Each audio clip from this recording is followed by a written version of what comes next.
What happens when the man you've been mocking turns out to be your boss? This team found out in the most humbling way. It was one of those mornings that gave no hint of the chaos ahead. The sun shone brightly over downtown Dallas, and the streets buzzed with activity as people hustled through their day. Among them was a man named Elijah, a delivery driver who had seen it all. Elijah wasn't flashy or loud, but there was a quiet dignity about him that spoke volumes. On this particular morning, he had an important delivery to make, one that required him to visit one of the fanciest restaurants in the city, Belle Andrea's Fine Dining. Known for its high-end clientele and pretentious reputation, it wasn't the type of place Elijah usually lingered in. But today, duty called. His truck rumbled into the back alley of the restaurant, where deliveries were typically dropped off. Even in the loading area, the place exuded exclusivity. Large silver doors marked "Staff Only" stood tall, almost daring anyone who didn't belong to step through.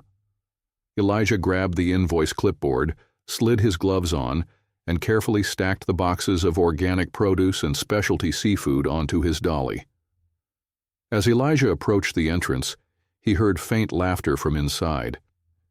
It was the kind of laughter that made your chest tighten, a mixture of ridicule and superiority. He shook his head lightly. He was no stranger to being underestimated or judged, but he wasn't about to let it rattle him. Knocking twice on the steel door, he waited. When the door opened, a young man in a crisp white chef's jacket stared at him like he was some kind of inconvenience. Behind him, two other staff members peeked out, one stifling a chuckle, the other rolling her eyes. "Deliveries are supposed to come earlier," the young man snapped, his tone dripping with annoyance. Elijah calmly held up the invoice. "I'm right on schedule, sir. Fresh seafood from Gulf Coast Imports and the organic greens you requested." The chef waved him off. "Whatever, just bring it in and don't block the kitchen entrance." As Elijah pushed his dolly inside, he noticed more staff turning their heads to glance at him, their expressions ranging from amused to condescending. Someone muttered under their breath, "Guess the company sends just anyone to places like this." It wasn't just the words, it was the tone. That mocking, dismissive tone that said more than any insult could. Elijah kept moving, unloading the boxes carefully, his hands steady even as their words lingered in the air like a bad smell. But he didn't flinch. Not yet. He knew something they didn't. And it was only a matter of time before everything changed. As Elijah maneuvered the dolly deeper into the restaurant, he couldn't help but take in his surroundings. Belle Andrea's Fine Dining was just as extravagant as the rumors claimed. Crystal chandeliers hung from the ceiling, casting a golden glow over marble floors so polished you could see your reflection. The open kitchen gleamed with stainless steel appliances, and every corner of the space screamed wealth. But beneath the pristine surface was something far less polished. Elijah noticed the way the staff moved, quick and efficient, yes, but with an air of self-importance that didn't sit right. These weren't people who took pride in their work, they took pride in their hierarchy. And right now, Elijah was at the bottom of it. "Make sure you're not blocking the chef's station," barked a woman in a sharp black suit. She didn't even look up from her clipboard as she walked by. "Yes, ma'am," Elijah replied, his tone polite but firm. He had no problem following instructions, but he could feel her gaze lingering, scrutinizing him, as if searching for a reason to dismiss him entirely. Nearby, two waiters stood at the edge of the dining area, folding napkins and whispering. It didn't take a detective to figure out they were talking about him. Every now and then they'd glance his way, barely hiding their smirks. "What do you think? 5 minutes?" one muttered. "Before he messes something up," one of them said, snickering. Elijah ignored them and continued with his work. Years in this business had taught him that people like this weren't worth his energy. He focused on unloading the boxes neatly onto the counter by the walk-in fridge, Still, the comments kept coming. As he finished the first load and turned back toward his truck, he passed a group of line cooks near the grill. They, too, paused their chatter to take a long look at him. One of them, a tall man with a smirk that practically screamed trouble, leaned over and whispered just loud enough for Elijah to hear. Bet he couldn't even afford to eat here, let alone step through the front door. The others laughed, and Elijah felt his jaw tighten slightly. He had plenty of practice letting things slide, but this was starting to push the limits. Still, he kept his composure and made his way back outside for the next load. But the worst was yet to come. Inside, the mocking laughter grew louder, and Elijah could feel their eyes on him, like he was some sort of spectacle. He returned to his truck, loading the second set of boxes onto his dolly. The morning heat was creeping in, and the sweat on his brow mixed with the dust from the alley. But as he pushed the dolly back toward the kitchen doors, he could still hear the faint laughter echoing from inside. They hadn't even tried to lower their voices. When he re-entered the kitchen, the head chef, a sharp-featured man named Damien, stood by the counter, inspecting the ingredients Elijah had already delivered. Damien picked up a crate of seafood, wrinkling his nose slightly. "Is this the best they could send?" he muttered, just loud enough for Elijah to hear. Elijah paused for a moment. "If there's an issue with the quality, I can call the supplier and—" Damien cut him off with a dismissive wave. No, just drop it off and leave. We've got more important things to focus on." As Elijah began unloading the second batch of the boxes, he couldn't help but notice the way Damien carried himself. The chef spoke loudly, directing his staff with exaggerated authority, as if he needed everyone in the room to know he was in charge. "I swear," Damien said, turning to one of the servers, "the standards are dropping everywhere. Look at this guy. Do they not teach professionalism to delivery drivers anymore?" The server, a young woman with a forced smile, glanced at Elijah but didn't say anything. Instead, she nodded at Damien and busied herself setting up the nearby dining area. Elijah kept his head down and finished unloading. He wasn't about to let their words get to him, but he couldn't ignore the growing irritation. It wasn't just the comments. It was the blatant lack of respect, the assumption that he was less than, simply because of his job. As he moved to stack the empty crates, one of the kitchen staff called out to him, "Hey, delivery guy, you missed a box." Elijah turned, confused. He was certain he hadn't. The staff member pointed to a crate sitting near the door. With a quiet sigh, Elijah walked over and bent down to pick it up, only to realize it was empty. A round of laughter rippled through the kitchen. "Just messing with you, man," the guy said, slapping his knee. "Relax a little." Elijah didn't respond. Instead, he placed the empty crate back down and finished his work without another word. Inside, his patience was wearing thin. But he reminded himself why he was here. He had a job to do, and a point to make, even if they didn't know it yet. When the delivery was finally complete, Elijah handed the signed invoice to Damien. The chef didn't even look at him as he scrawled his signature across the paper. "You can go now," Damien said curtly, not bothering with a thank you. Elijah paused for a moment, his eyes steady. "Have a good day," he said evenly before turning to head back to his truck. But just as he reached the door, one of the waiters muttered under his breath, "Yeah, go back to wherever you came from." That was it. Elijah stopped in his tracks, his hand resting on the door handle. For a brief moment, the room fell silent. All eyes were on him. Elijah turned slowly, his gaze meeting the waiter's. There was no anger in his expression. Elijah's expression remained unchanged, calm, confident. That alone was enough to silence the smirks and whispers. "I came here," he said, his voice steady, "to deliver something you clearly need more of. Respect." The room stayed quiet as Elijah walked out, but the real surprise was still waiting. It was only a matter of time before they realized who he really was. Outside, Elijah leaned against the side of his truck, taking a moment to catch his breath. The delivery was done, but the weight of the morning lingered. He'd been in similar situations countless times, but something about today felt different. Maybe it was the way they all seemed so comfortable in their assumptions, so blind to the possibility that he was more than what they saw. He glanced up at the restaurant's grand facade, the name Bel Andrea's etched in elegant gold letters above the entrance. Surreal.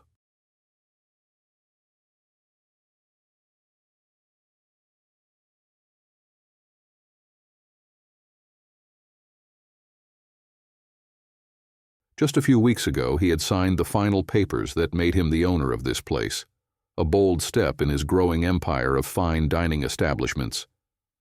But Elijah's journey to this moment wasn't one of privilege or shortcuts. It was built on years of sweat, sacrifice, and relentless drive. He had grown up in a small town in Louisiana, where opportunities were scarce, and expectations for someone like him were even scarcer. His parents worked tirelessly, instilling in him the value of hard work and integrity. Elijah started as a dishwasher in a local diner when he was just 16. Back then, he watched the cooks and servers with fascination, dreaming of the day he could create something bigger, something extraordinary. Over the years, he climbed the ladder, moving from kitchen staff to manager. Eventually, he saved enough to open his first restaurant. It wasn't flashy, but it was his. And from there, Elijah's vision only grew. When the opportunity to buy Bel Andrea's came up, he didn't hesitate. He knew it was a risk, but he also knew what this place could become under his leadership. The restaurant had a reputation for exclusivity, but Elijah saw potential beyond the surface. He wanted to turn it into something more, an establishment where everyone felt valued, from the guests to the staff to the people making deliveries. But the transition wouldn't be easy. Elijah had chosen not to announce his ownership immediately, opting instead to observe the culture firsthand. He wanted to see how the staff operated when they thought no one was watching. What he saw this morning only confirmed what he suspected. Change was long overdue.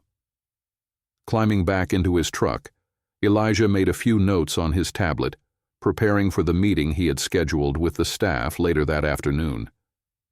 He had kept the announcement vague, instructing the manager to gather everyone in the dining room at 3 p.m. His thoughts lingered on Chef Damien and the way he carried himself, how quick he was to judge and dismiss. He thought about the waiters, the kitchen staff, and the manager who had barely acknowledged him. Elijah didn't feel anger toward them. He felt something deeper, a sense of disappointment in how easily people fell into patterns of prejudice and disrespect. By the time he drove away from the restaurant, he had made up his mind. The meeting wouldn't just be about introductions. It would be about setting the tone for what Bel Andrea's would stand for moving forward. Respect, humility, and equality weren't just buzzwords to him. They were the foundation of everything he believed in, and in a few short hours, they were about to find out exactly who Elijah was and why he was there. At exactly 3 p.m., the staff began gathering in the main dining room of Bel Andrea's fine dining. Some looked curious, others looked annoyed. Damien leaned against a table, arms crossed, his expression a mixture of irritation and boredom. "What's this about?" he muttered to one of the servers. "We're slammed tonight and now we have to sit through a meeting." Near the entrance, Greg, the restaurant manager, stood looking unusually nervous. He had been told to assemble everyone, but even he didn't know exactly why. All he knew was that the new owner would be arriving today, and that this meeting was mandatory. As the staff settled in, the dining room doors opened. Elijah walked in, still dressed in the same uniform he had worn that morning. For a moment the room fell silent. Staff exchanged confused glances. Then Damien let out a short laugh, shaking his head. "You've got to be kidding me," he muttered under his breath. Elijah walked to the center of the room, his calm demeanor unchanged. He could feel the tension, the unspoken questions hanging in the air, but he didn't rush to explain. Instead, he let the silence linger, meeting their gazes one by one. Finally, Greg cleared his throat, breaking the awkward quiet. Elijah, what are you doing here? This meeting is for staff only." Elijah smiled faintly, his voice steady but firm. "I know, Greg. That's why I'm here." Damien rolled his eyes. "Look, if this is about the delivery earlier, can we just move on? We have actual work to do." Elijah turned to him, his gaze unwavering. "You're right, Chef Damien. This is about the delivery." He paused. "And it's about a lot more than that." Damien raised an eyebrow, but before he could respond, Elijah continued. "Let me introduce myself properly." His voice carried through the room, firm and steady. "My name is Elijah Reynolds, and as of 3 weeks ago," he let the words sink in, "I'm the new owner of Bellandria's Fine Dining." The doors of Bellandria's Fine Dining, the weight of his words settled over the room. No one dared to speak. Damien shifted uncomfortably, his usual arrogance nowhere to be found. The servers avoided his gaze, their earlier smugness replaced with quiet shame. Elijah took a step forward, his voice unwavering. "I've worked in every part of this industry. I've washed dishes, I've cleaned floors. I've been the one people ignored, the one they assumed didn't matter. And I built my career from the ground up because I refused to let those assumptions define me." He let that sink in before continuing. "But here's the thing. This isn't just about me. It's about this restaurant. The way you treat people when no one's watching says everything about your character. And if we're going to move forward, if Bellandria's is going to become more than just another exclusive restaurant with a bad reputation, then that has to change." Greg swallowed hard. "So, what does this mean?" Elijah exhaled slowly. "It means things are going to be different. The culture here is going to shift. We will operate with respect, integrity, and professionalism, at every level. That's not a request. It's the new standard."